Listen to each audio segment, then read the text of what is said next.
Welcome back to CIA Declassified. By 1964, the Central Intelligence Agency was facing a crisis of optics. The sprawling, chaotic nature of MKULTRA, with its sub-projects ranging from magician consultants to high-altitude LSD testing, had become an administrative nightmare. The agency needed to tighten the leash. On June 7, 1964, a new program was birthed, Project MK Search. Based on document number CIA RDP83-00156R000600010008-0. This was not a new direction, but a refinement. If MKUltra was the wild experimental adolescence of behavioral control, MK Search was its cold professional maturity. Under the Technical Services Division, TSD, the agency focused its efforts on a singular terrifying goal, the, quote, exploitation of human behavior, end quote, through chemical and biological means. Fact check. MK Search absorbed many of the remaining MKUltra sub-projects. Its primary mission was to find a predictable way to incapacitate a target, extract information, and ensure the target had no memory of the event. The transition from MKUltra to MK Search represented a significant shift in bureaucratic structure. While MKUltra operated with a degree of autonomy that allowed for reckless field experimentation, MK Search was designed to be more, quote, operationally integrated, end quote. The Technical Services Division sought to move away from the purely academic research of the 1950s and toward what they termed, quote, product-oriented, end quote, results. This meant moving beyond merely understanding how drugs affected the brain and toward creating reliable, weaponized delivery systems that could be deployed by field officers with minimal training. A key figure in this transition was Sidney Gottlieb, the head of TSD, who viewed MK Search as a way to, quote, professionalize, end quote, the agency's chemical arsenal. The document reveals that the MK prefix, originally standing for mind control, was retained not out of tradition, but because the existing sub-project numbers and security clearances were already tied to it. By keeping the prefix but changing the suffix to search, the agency attempted to signal a more focused, scientific inquiry, even as the methods remained largely rooted in the same ethical voids as its predecessor. One of the most chilling aspects of MK Search was the shift in subject acquisition. The document detail a move toward more secure testing environments. This meant finding populations that the agency deemed, quote, disposable or, quote, expendable, end quote. This wasn't just about LSD anymore. Nonfiction quotation, the primary objective of MK Search is to develop a capability for the use of biological and chemical materials in altering human behavior and to find more effective ways of utilizing human subjects in a controlled environment where the risk of exposure is minimized. The agency was looking for G agents and V agents, nerve stimulants, and paralytics. They partnered with the University of Pennsylvania and other academic institutions to conduct tests on prison populations, specifically targeting those who had, quote, no family ties, end quote, limited legal recourse, end quote. The documentation reveals a technical obsession with, quote, dose-response curves, end quote. They weren't just looking to see if a drug worked. They wanted to know exactly how much of a substance would cause a man to collapse without killing him, or in some cases, how much would kill him while making it look like a natural cardiac event. Central to these efforts was the partnership with the Federal Bureau of Narcotics, FBN. Under the guise of drug enforcement research, FBN agents acted as proxies for the CIA, identifying stable of informants and addicts who could be subjected to testing without raising suspicion.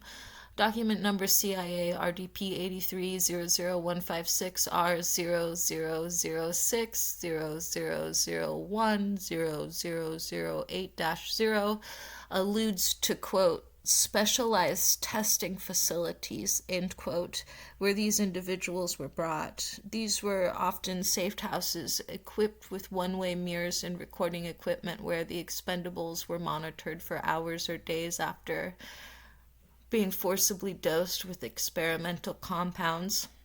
One specific line of inquiry involved the use of B agents or behavioral agents, which were intended to induce temporary psychosis.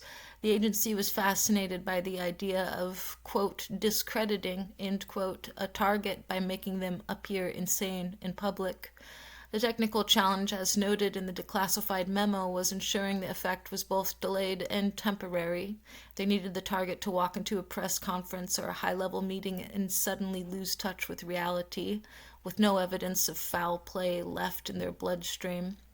When you hold the physical pages of this CIA document, you realize that some of the most important history is hidden behind thick black bars of ink. The speculation, the most significant redactions occur in the sections detailing, quote, subproject 2 and, quote, subproject 4, end quote. Following a discussion on the, quote, utilization of aerosol delivery systems, end quote, there are nearly 3 pages of completely blacked out text. Speculation among intelligence historians suggests that these redactions cover field tests conducted in public spaces, possibly Project Big City style operations where harmless stimulants or perhaps not so harmless chemicals were released into subway systems or airports to track dispersal patterns. Furthermore, there's a recurring redacted name in the section concerning, quote, terminal experiments, end quote. Given the context of the error, it is speculated that this refers to the disposal of foreign defectors or double agents who had outlived their usefulness and were used as terminal subjects for testing the lethality of new biological toxins. The redactions protect not just the names, but the locations of these black sites where the laws of the United States were effectively suspended. There is further speculation that the redacted portions regarding Subproject 3 detail the use of MK search materials in the assassination of foreign leaders. The document mentions, quote, unconventional delivery mechanisms, end quote, just before a heavy redaction block. Historians have long hypothesized that this refers to the infamous, quote, poisoned cigars, end quote, or, quote, contaminated diving suits, end quote, developed for use against Fidel Castro. The secrecy maintained around these sections decades after the project's end suggests that the techniques or the specific toxins used may still be considered part of the agency's active or sensitive operational materials. Another area of intense speculation involves the transfer of technology to foreign intelligence services. References to, quote, cooperating foreign entities, end quote, are followed by extensive redactions. It is suspected that the CIA shared its behavioral control research with Iran or the intelligence services of South Vietnam. If true, these redactions hide the agency's complicity in the use of chemical interrogation techniques by some of the 20th century's most brutal regimes, effectively laundering unethical research through the hands of foreign proxies. How does the CIA measure the success in a project designed to break the human spirit? Analysis. From a purely scientific standpoint, the agency considered MK Search a mixed success. On one hand, they failed to find the Holy Grail, a perfect truth serum that worked 100% of the time. The human mind proved to be far more resilient and idiosyncratic than the TSD chemist had hoped. However, from an operational standpoint, it was a dark triumph. The project successfully developed a catalog of, quote, non-conventional, end quote, weapons. They perfected the, quote, silent delivery, end quote, of incapacitants. They learned that fear and sleep deprivation were often more effective than chemicals. The success of MK Search was in its realization that behavioral control wasn't about one magic pill, but about the total environment, a combination of drugs, isolation, and psychological pressure. A chilling quote from a 1967 internal review summarized this cold pragmatism. Quote, while a universal truth drug remains elusive, the systematic application of chemical stressors has significantly enhanced the efficiency of the interrogation process. End quote.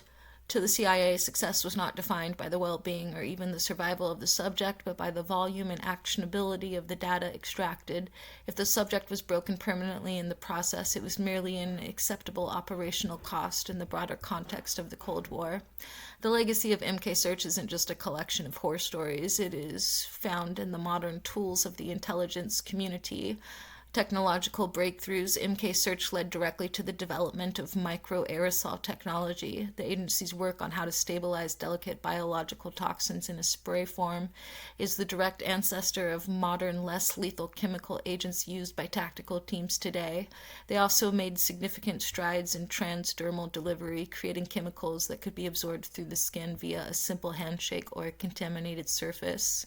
Operational breakthroughs. The Midnight Climax operational model using safe houses and civilian fronts to conduct surveillance was refined under MK Search. This created the blueprint for deniable operations. The agency learned how to launder money through front companies and private foundations to fund research that was too unethical for the federal budget.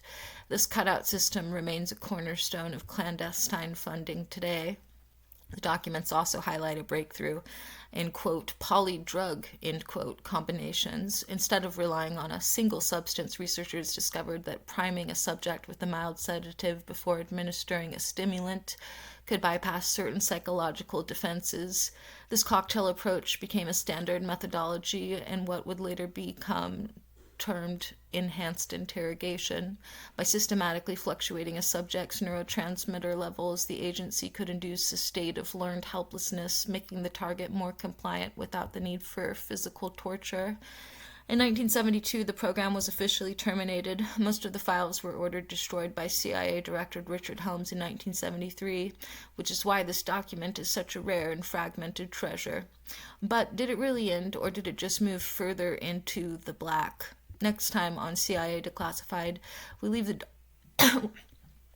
dark laboratories of behavioral control and head to the high seas. While the agency was trying to break the mind, they were also trying to solve one of the oldest problems in maritime warfare: survival. We will be diving into the seawater to drinking water experiments based on document CIA RDP83-03425A 0019-00010001-6. We explore the top secret attempts to develop a survival pill for downed pilots and stranded sailors. It sounds like a humanitarian effort, but in the hands of the CIA, the quest for fresh water was also a quest for hydrological sabotage and the control of life-sustaining resources in enemy territory. Join us for the Saltwater Files. In the meantime, I'll see you in the archives.